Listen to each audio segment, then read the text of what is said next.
Welcome to the Flower Essence Podcast, and join us on an exploration of the healing wisdom of flowers. With combined decades of experience in the study and practice of flower essence therapy, I, Kathleen Aspens, and co-host Rokana Feld guide you to reconnect to nature with these potent vibrational remedies.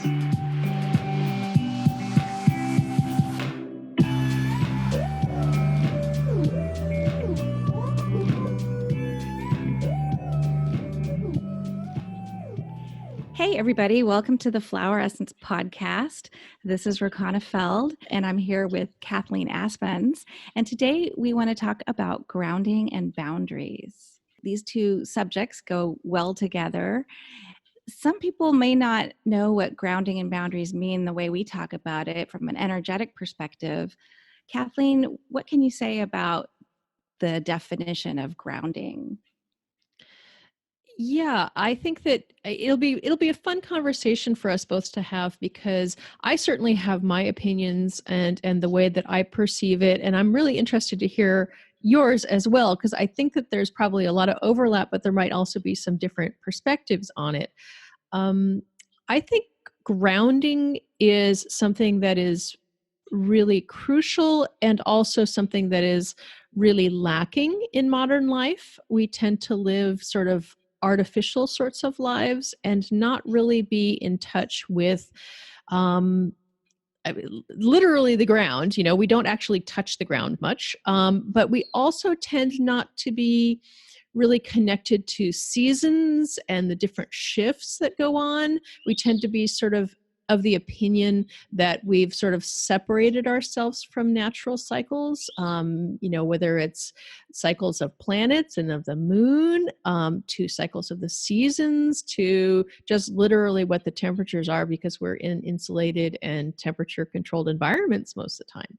So I think there's some elements of grounding that go into, or lack of grounding that goes into that topic. And then I think boundaries is a whole additional piece that I think will be fun to talk with you. So shall we stick with the grounding topic first?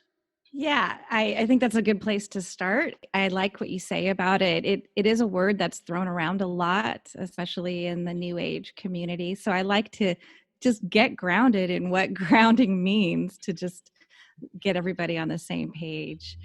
You know, it's really, from an energetic perspective, I think it's what we do to bring erratic and errant energy that's in and around our body to order, bringing it down and connecting it with the earth so that we're once again connected. And there's lots of ways of doing this, not just with flower essences. Flower essences are part of the toolbox, but there's also an intentional aspect that I think is critical. And like you said, when we're in offices and we're not in nature, we're losing the natural ability to do that, where maybe we didn't have to think about it when we were outside all the time, or walking around in bare feet and, with our feet on the earth. And now that we don't do that, we may not realize that we're getting more and more disconnected. And that earth energy does is bring it so that we're not as scattered, so our energy is more focused, so that we're coming into our body more and being in our body more rather than just in our heads. And it's just that first step in really doing any kind of energetic work. It can't really do much with, let's say you want to work on chakras or, anything, and work with the boundaries, which we'll talk about. But the grounding is the key piece that started, so that we can just kind of rein in all the energy that might be swirling around us in chaos. I agree that there's that piece of not being in the body, of being sort of your consciousness, your energy centers get so located upward.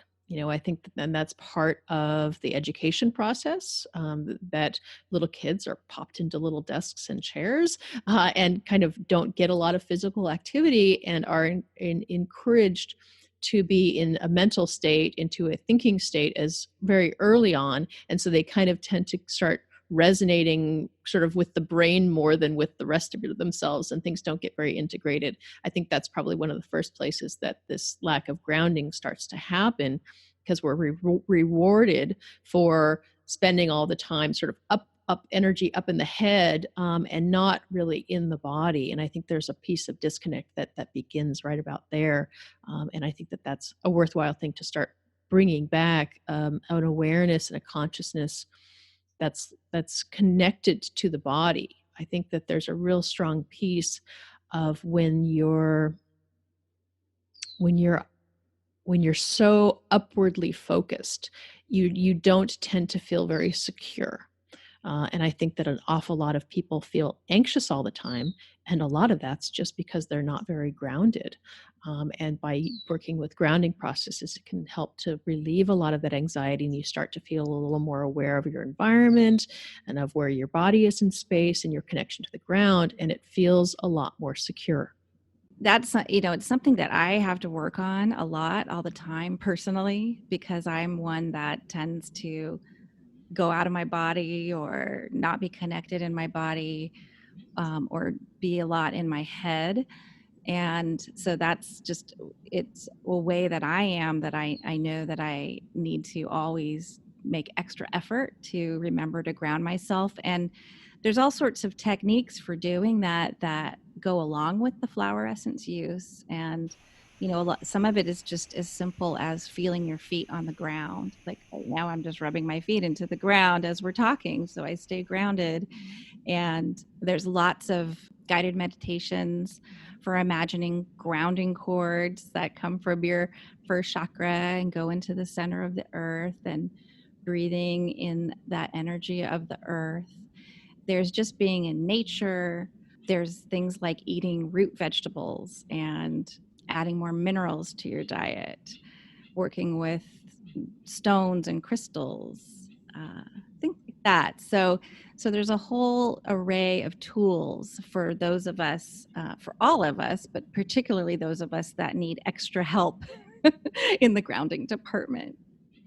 So many of us do. It's extremely common, and I think that one of the recommendations I'll offer with clients is to work with, you're talking about, paying attention to the soles of your feet. And from Chinese medicine, we look at kidney 1, which is considered the common name, if it had a common name, like I'm thinking plants now. The name of it is Bubbling Spring, and it's the first point on the kidney channel, and it is on the base of the foot, right in the ball of the foot, right behind the ball of the foot. And so one of the things that you're doing when you're doing Qigong or Tai Chi is that you're paying attention to that point, and you're making that contact with the ground as you're working, and it starts to help connect you to that source point of that grounded energy. So using kidney 1 as self-acupressure, or just paying attention to it as you're moving or standing or meditating or breathing, whatever, all of those possibilities will help to accentuate that point. And then I think also I love to do a tree meditation, whether it's physically in the presence of a tree, or whether I'm meditating and sort of becoming a tree, and I'll feel my roots growing down to the ground. And I find that to be a really wonderful grounding meditation. And then a little later on, I'll kind of envision my arms being branches, and then my leaves are, sucking up moisture and sunlight. And it's a really lovely meditation to ponder that tree energy and bringing that into your life. And that's really great grounding. Yeah. I mean, I love just walking outside for a few minutes whenever I can, and slipping off my shoes and putting my feet on the grass or dirt or whatever. And I'll do that, coming out of a store or a doctor's office, even on those little islands where people like, park, next to the parking lots. And if I need just to reset before I get on the road again, and I want to be in my body and grounded before I get in the car, that kind of thing. And there's, people may have heard that earthing is a thing now. And so not just the putting your feet on the earth, but there's devices like earthing blankets or sheets that you plug into a wall outlet. Now, I haven't tried this. Have you? I haven't. I've certainly heard of it, but that's I don't tend to be technologically oriented for those sorts of things. But Yeah. I, hey, you I go. would try If it. that's appealing, then go for it. But yeah, it's kind of like, well, I'll just maybe step out the door and put my feet on it. Low tech. And I never regret it when I do. Yeah, exactly. Yeah. So, what are some flower essences that you like to help people get grounded in their bodies? Well, my first thoughts are always towards trees because they are kind of the ultimate in grounding energies. So, thinking about working with tree energies, redwood, of course, is such a wonderful earth connector. And I know that's one that you're connected to as well and use in your practice.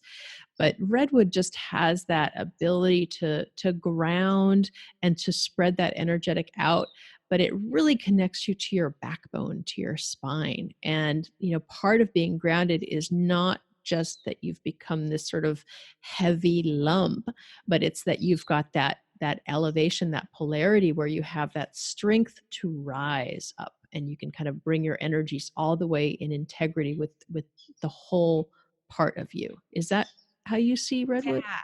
I see redwood as such a grounding tree essence, and it's interesting because I've had people ask me. Well, I've talked about the root, how the roots are shallow, but they spread out for hundreds of feet, if not more, and connect with other redwoods. But I've had people ask me, well, does why is that a good grounding tree if the roots don't go deep? And the thing is it's actually well, it's actually more stable with the way that it spreads its roots out. And I think that the energy of it really connects to earth, Gaia, the energetics of the earth, almost more than any other tree I've worked with. So it doesn't have to have that deep root system to be a good grounding tree. And I feel like it somehow channels the earth energy up from the core of the earth to bring it to us. It's so funny how, I mean, it's such a human thing to think, well, the more grounding would be the one with a deeper root, Yeah, right? exactly. And, I mean, just like if you were to go outside and actually see a redwood and see a whole grove of these wonderful old growth redwoods, you would recognize that it does just fine. The way its strategy for rooting and grounding, pretty successful. It can support an awful lot of growth and height and breadth. So I'm going to trust the redwood has a really good strategy on this, rather than that it needs to drill down X number of 1,000 feet into the ground. But I think also there's that piece of connectedness too Hmm. that is essential to grounding. It's not that you're grounding and you're alone. You're grounded in connection with your I love it. community. I love it. Redwoods are always in community. Yeah, exactly. So I think that there's a piece there, to that grounding piece, that it's not about, just that you could become this pillar, this unmovable pillar. It's no, you're connecting to the root of your being, which is being here on Gaia and connected to your community around you. Their root system doesn't just, connect with the other root systems in their community. It funnels food to them. It feeds them. It feeds the weak link in the group. It's a huge support for community and being connected and grounded in community. Love it. Yeah. Love it. It's and there's a whole other topic, for another conversation, because I'm really interested in the studies that are being done now on trees and ecosystems and how they take care of each other, and that whole notion of the weak link. It's like, well, what if we don't know everything that there is to know? And maybe that plant that we see as a weak link, maybe there is something there about the fostering of relationship within community. And sometimes we are the weak link in our community and we need more support than others, and maybe that's a really good bonding element within our community. Yeah. So what are some trees that you think of Oh, yeah. for grounding or other plants? Yeah, well, I've there's a lot of trees. I mean, you know, any tree, first of all, is helpful for grounding, in my opinion. And then there's trees that also have a nice protective element, and I think we'll get into more of this in boundaries. Um, some of the trees, like the western red cedar and the sweet gum tree, even the giant sequoia. But let's hold off on those for the boundary discussion. Yeah, I'm almost feeling like this should be part one and part two, Right. because there's an awful lot of ground here to talk about. Pun So to intended. speak. Exactly.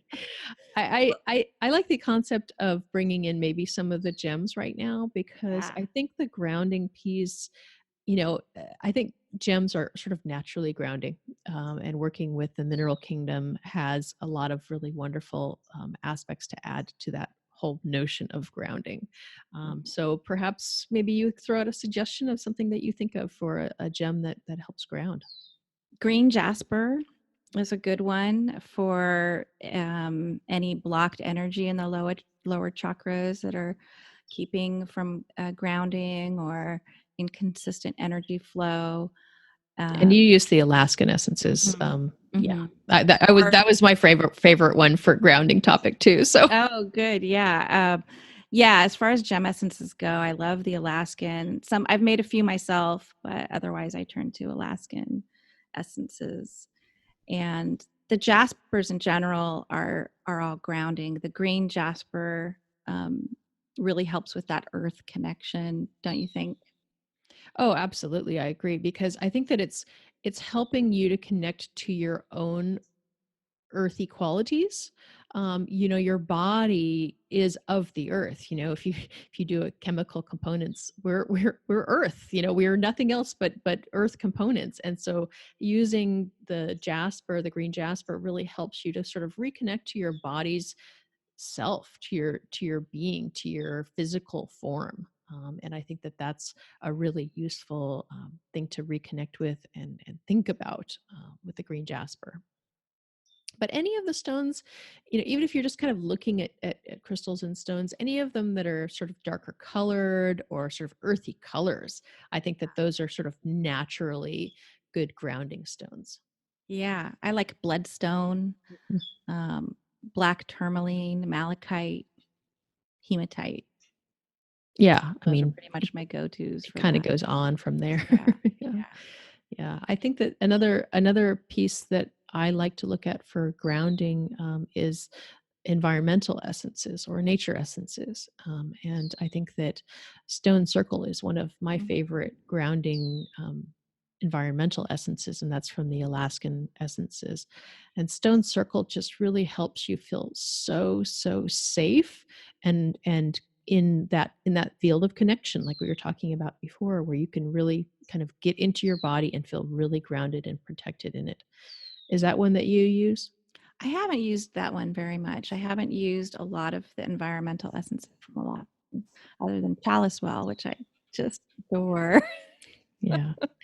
I like the framing that Steve Johnson used in his concept of the Alaskan essence system, where the flowers, well, he would use a framework of a picture. So the flower was the topic of the picture, right? The image in the picture.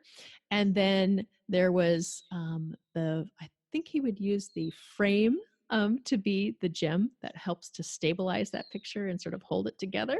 And then the background was the environmental essence.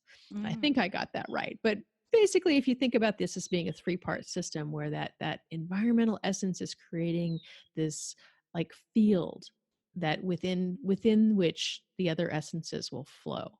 And so by using an environmental essence that gives you the qualities that you're looking for in the whole formula together, it helps to hold it all in one sort of healing framework, so that work that the essences that you're asking for them to do, that work is more stabilized and able to perform. Where did they make that one out of curiosity? Do you know?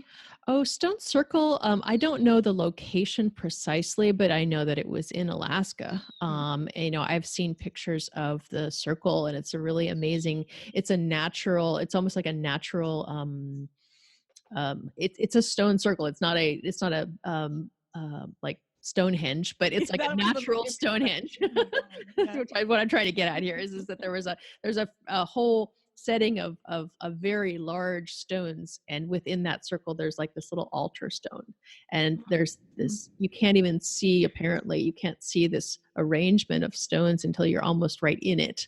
And I think I remember Steve saying that he was following a badger. He was following some wild animal with his camera, getting pictures of this. I think it was a badger. I'm not sure.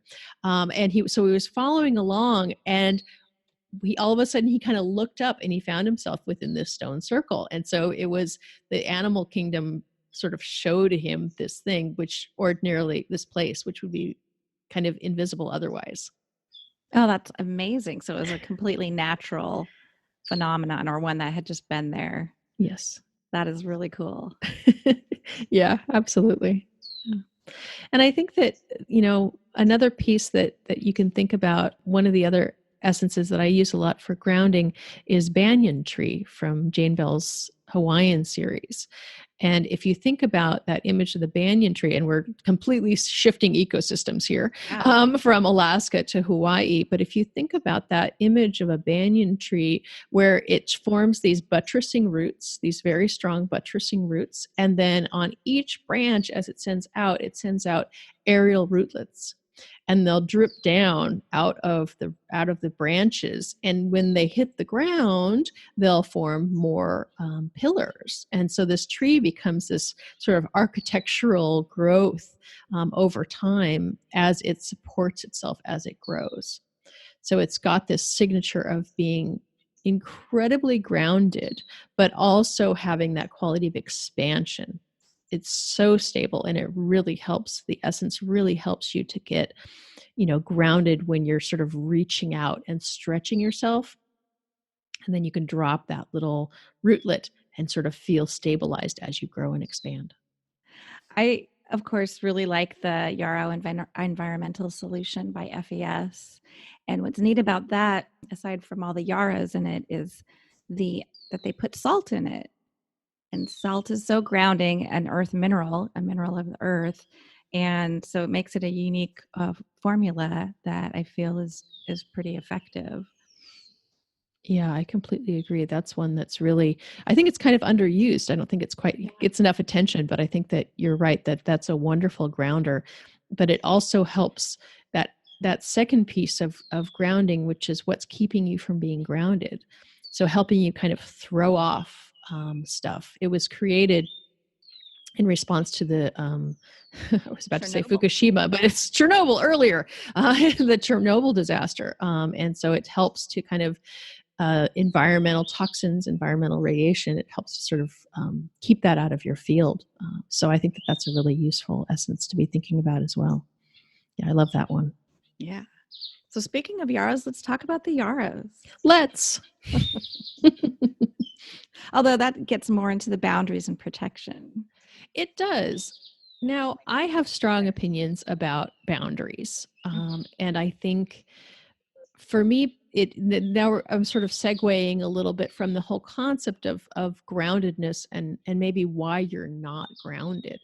And I think that one of the reasons why people aren't grounded is because there has been some sort of a trauma and or a boundary violation that your only possible response was to leave your body.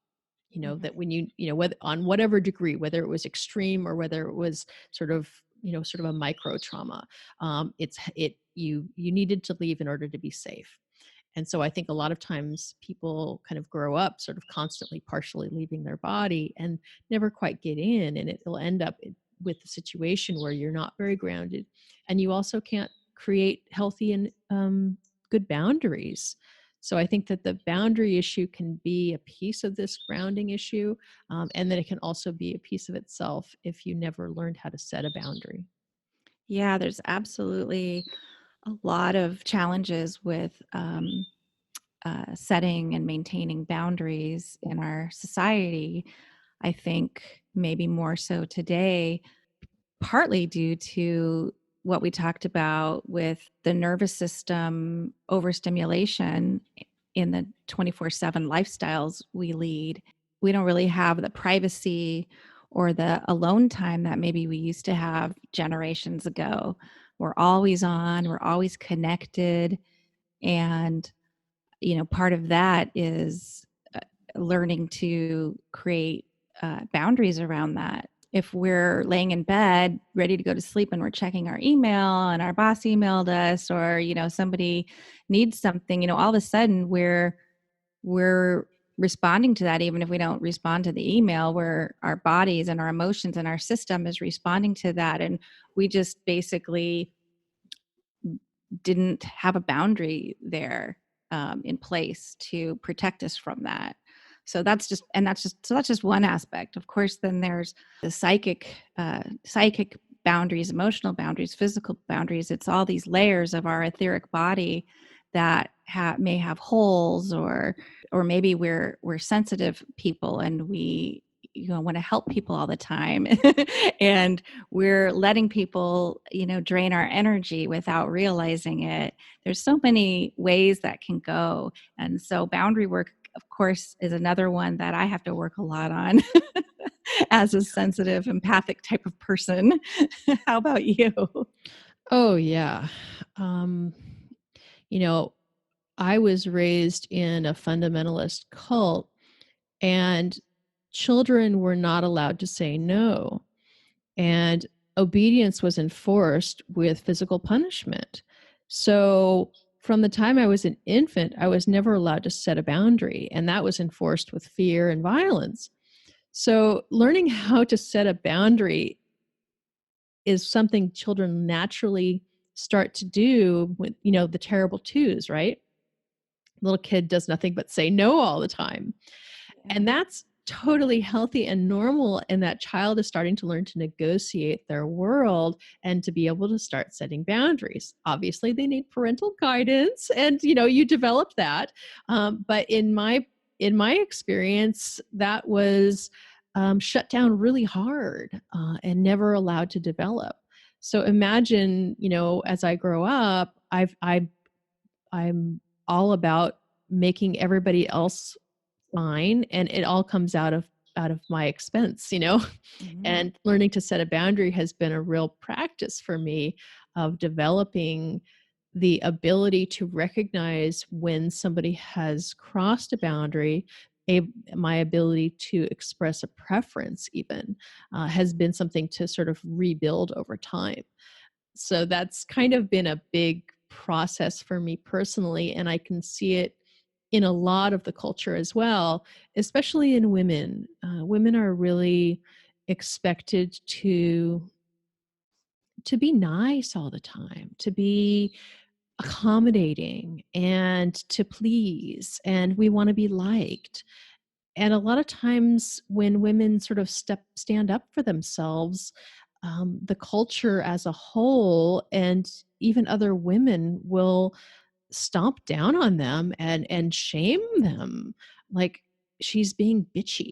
And if a man were saying that, saying the exact same thing, it would be fine. So there's a cultural piece to being a woman, of how to set a boundary within a way that you're taking care of yourself and you're really looking out for your own needs, and that's not selfish. That's actually really healthy. Absolutely. And thank you for sharing your story about your childhood. It's a more extreme example, but it highlights that how that can happen in so many childhoods. Even one or two instances of being shut down when asking for something or standing up for yourself can have such a profound effect on a little psyche. Yeah. So It's yeah. it's something that is, it's writ large in the culture. And so my I did have the extreme version of it, but I can see its impact everywhere, and I can see it in my clients. I mean, it's so sad when you hear stories about a woman who was afraid to leave an elevator or get out of a situation that felt wrong and felt threatening because she was concerned what somebody else would think. And then she ends up, something bad might happen to her, and she says, I knew I shouldn't have been there, but Mhm. I didn't want to upset someone. Like, really? Yeah. This is really basic stuff that we have to take care of ourselves and really listen to our instincts of when to say no and when to set up and set a boundary. There's so many good boundary essences, and I think that ability to say no and to look out for your own needs is an essential part of development, and being a healthy person. And I think that Century is one that I think of a lot for that topic, Dr. Bach's essence. And I think that has a really strong correlation to the cultural constraint on women and not being able to say no. Because Mhm. our model of good womanhood is that she was selfless, that she never said no to anybody for anything. And you end up being a doormat, and you end up being sick because you haven't listened to what your own needs, and you're spending energy that you don't have. Yeah. I like walnut a lot as well, as far as the Bach essences go. The walnut tree creates that boundary as it grows with the juglans, right? Yeah, juglone, the chemical Juglone, component that I chemical think it comes out component. of the roots, but I think it also drops out of the foliage The that foliage. drops. Yep. Is it? Okay. And what that does is keep not all of the plants, but some of the other plants from growing in its perimeter. And so when you're under a walnut tree, this feeling of like it's created its boundary, and you're in that perimeter. And so I like that aspect of walnut from a protection standpoint. Yeah, I think that's interesting, and I think it also has that component of breaking karmic or ancestral links. Hmm. So there's that piece too, where if your family, if you how you were raised says no, women can't do that, or nobody can do that. Nobody's allowed to say no. Nobody's allowed to set a boundary. You can help to shift that in your own. It's not even your wiring. It's like in every cell that you just know this to be true because that's how you were raised. It's in your DNA. Yeah, it's great for reprogramming. And that walnut uh, nut inside the shell is like a little brain. And I like to think of it as, that's helping me reprogram my brain to establish a new pattern. Perfect. Yeah. And I think that we could start talking about yarrow now, because I think that we're sort of in that place of starting to rebuild that field. Once we learn how to sort of push things out of the field, then we can reweave the field. Is that the way you see the field, etheric field?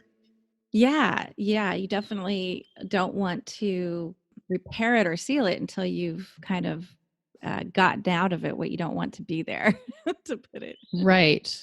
Tourmaline the heck out of it.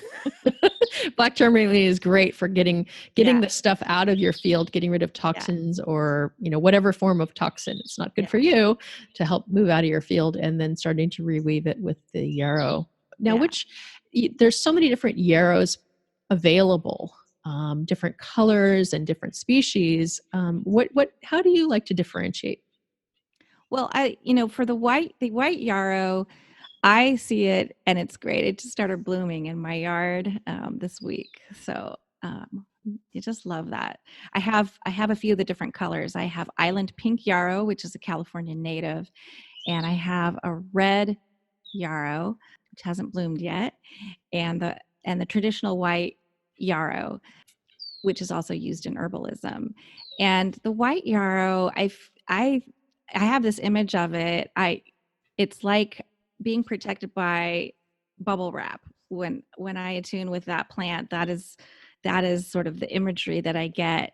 And or like the, you know, the boy in the bubble, you know, if you've seen those environmental bubbles for people who are highly sensitive to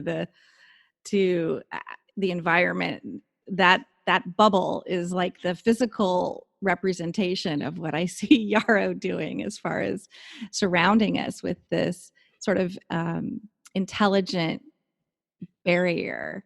It helps with psychic attack type of energies.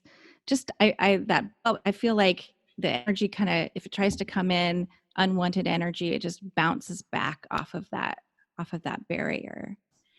And then the pink yarrows for that, you know, psychic, empathic protection for the more sensitive types, such as myself, really benefit from pink yarrow. And then the yellow yarrow I use when there's energy related to the will that needs some buffering. How about you? How do you differentiate? Yeah, I often kind of start with the basic, some form of the white yarrow. Whenever there's been sort of an assault to the field, or whether there's just sort of a weak or porous boundary.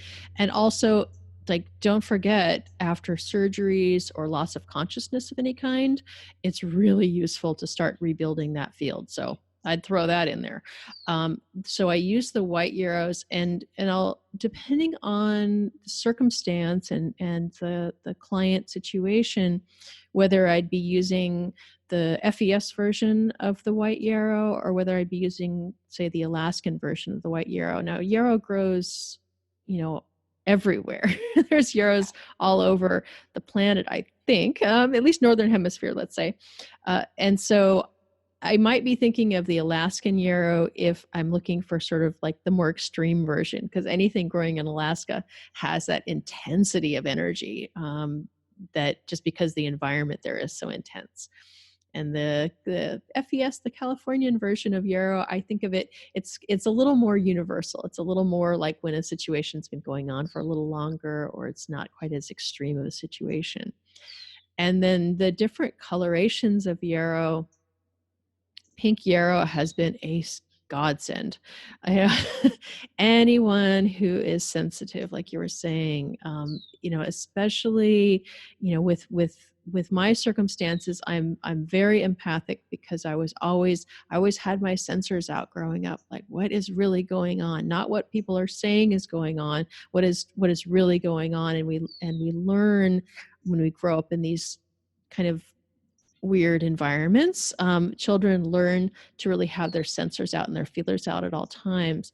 And so I learned to internalize those feelings that other people were feeling, and taking it all in as an empath. And the process of starting to kind of unwind that, pink yarrow has been extraordinarily helpful. Now I can see my ability to be an empath as being an asset. I use it absolutely every day in my work and in my life, because now I know there's something going on. I can feel it going on, but now, because of pink yarrow, I know that it's not mine. And I'm able to sort of separate from it. I can feel it. I can appreciate it. Okay, it gives me information, but I don't have to absorb it. And so there's that piece for me, that yarrow piece of sort of, this is yours, this is mine. You know, I don't have to take on the energies of the universe. I can actually use them, notice them, and then let them move on. So pink yarrow, yay, pink yarrow. A big fan. Love that one. Yeah. And the golden yarrow is a really interesting essence for helping whenever you're more in the public eye. I think I think of this one as being the public speaking role, or just sort of being out and being visible. And so whenever you're needing to sort of express yourself, bring in those third chakra issues of, you know, ego is such a bad word. I'm putting air quotes around it.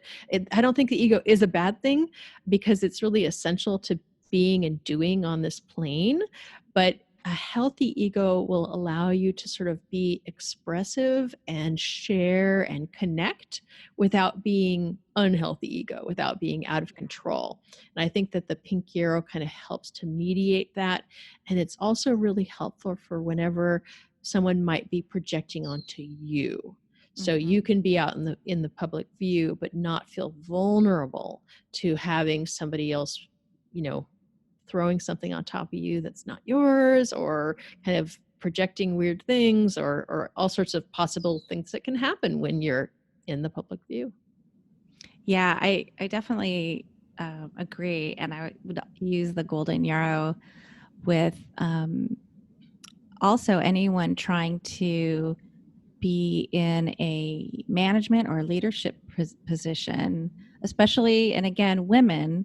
What I've seen so many times in like the office workplace is women who've never maybe been in a leadership position before, and then really kind of go over the top when they don't need to, because they don't they don't know that they really do have personal power, and so they're overcompensating for it. I think golden yarrow is a good one when it comes to that sort of energetic ego boundary that you're talking about. Yeah, really interesting. And it's such a different plant. I saw it growing at Terra Flora, FES's gardens, and it's vastly different than the Achillea milfolium. The white, or the pink, is also a milfolium, and I forget what species Achillea, the yellow one, the golden one, is, but it's deep green foliage, really strong and upright growing. It's really quite different as a signature of the plant itself. Yeah, well, the one I have is a moonshine yarrow. I believe it's the California native alternative. And it's more of a rosette the way it grows. It doesn't, the white yarrow kind of just comes out of the ground in clumps, in different, the stalks just come right out of the ground, whereas that golden yarrow has just a rounder rosette, and then the flowers it's more centered. So it's really interesting.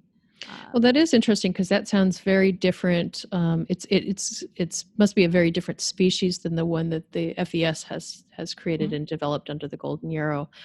So it would be a different essence, a different quality of essence as well. So that's really fun part about learning about essences and creating essences, is learning all the little differences, and then also the similarities, because the families have a lot of similarities, but each essence has little different qualities. Absolutely. Have you used lavender yarrow at all? Oh, sure. Yes. Thank you for bringing that up. I had forgotten about that until just now. Thank you. Lavender yarrow is a wonderful essence. And I think about this one as for the sort of the top of the field. So for somebody who is really psychically sensitive, or who has had a lot of out-of-body experiences, whether literal out-of-body experiences, or whether they just tend to be kind of ungrounded and more kind of airy oriented, a little bit less in their body, they'll tend to have a weaker field sort of up at the top. And I think that lavender yarrow is extremely helpful for that. Is that how you use it? I actually haven't used the lavender yarrow, so I just found out about it. I'm super excited. I need to get it like immediately.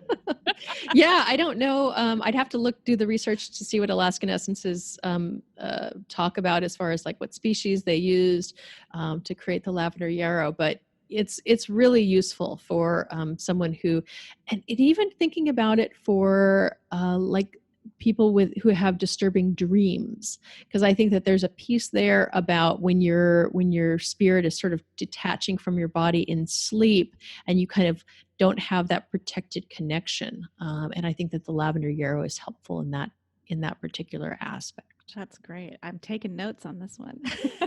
It's a good one. It's a good one. So we should start thinking about like the last couple ones. Maybe there's so many. I know we could go on for hours. So I think this is going to have to be, part one of many, because this topic is so deep. There's so much possibility. So Yeah, we've covered a lot. I think, definitely the basics. There's one more I just wanted to add for grounding that I didn't mention, and that's the gumweed plant. Have you ever worked with that? I have not. Grindelia? The native, I think Grindelia, I forget the common one, but Camporum is the native California Great Valley gum plant. And it is in the Asteraceae sunflower family. It has yellow ray-like flowers, and it produces a really gummy sap in the center of the flower that's used in herbalism. It's tinctured, it's made for bronchial infections, and it's used topically for rashes and skin issues.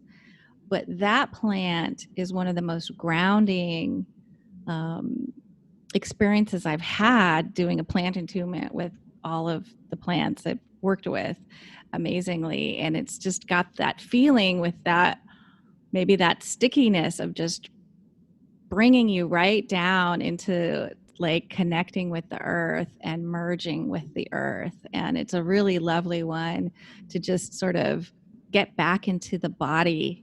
And also loving the skin you're in. So it's if there's skin components that are indicative of something, that might be something to look at.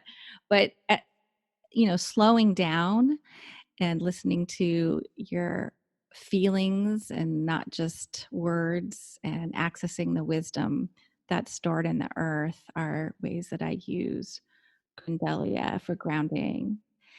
Which also makes me just want to say about the trees and grounding, that that concept of slowing down.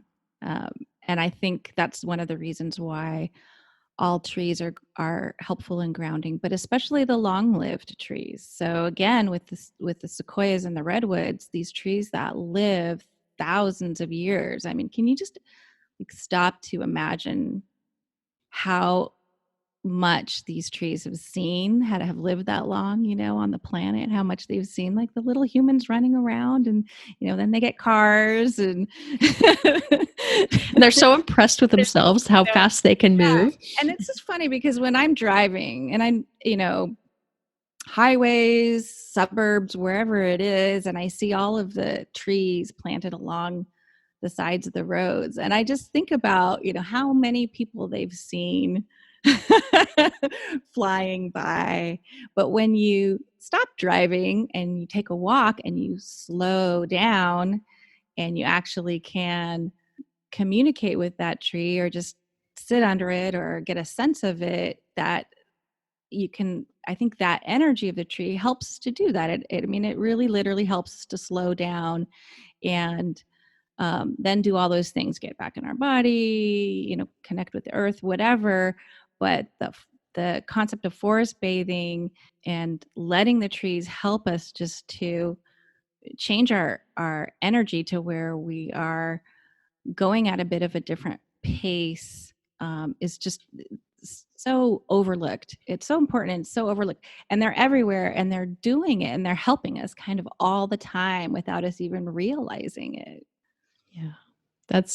I think that's a really good launching point for anyone listening to be able to connect to your grounding by connecting to a tree. So there must be a tree somewhere near you that you can take a few moments and go out and connect to. And if you really can't do that, then go ahead and pull up a picture of a giant sequoia on your computer and connect to it etherically. I think that's a really good practice. And then as much as you can, to the degree you can, if you can get your feet in the soil, beautiful. If not, just really paying attention to your feet on the ground and to connecting in and really connecting into your body. I think those would all be good starting points for people to remember and start practicing this grounding, and then you'll start developing really healthy boundaries. Well, this has been another great episode. It's so wonderful to talk to you every time, Kathleen. I really enjoy it very much. Until next time. All right. Bye, everybody.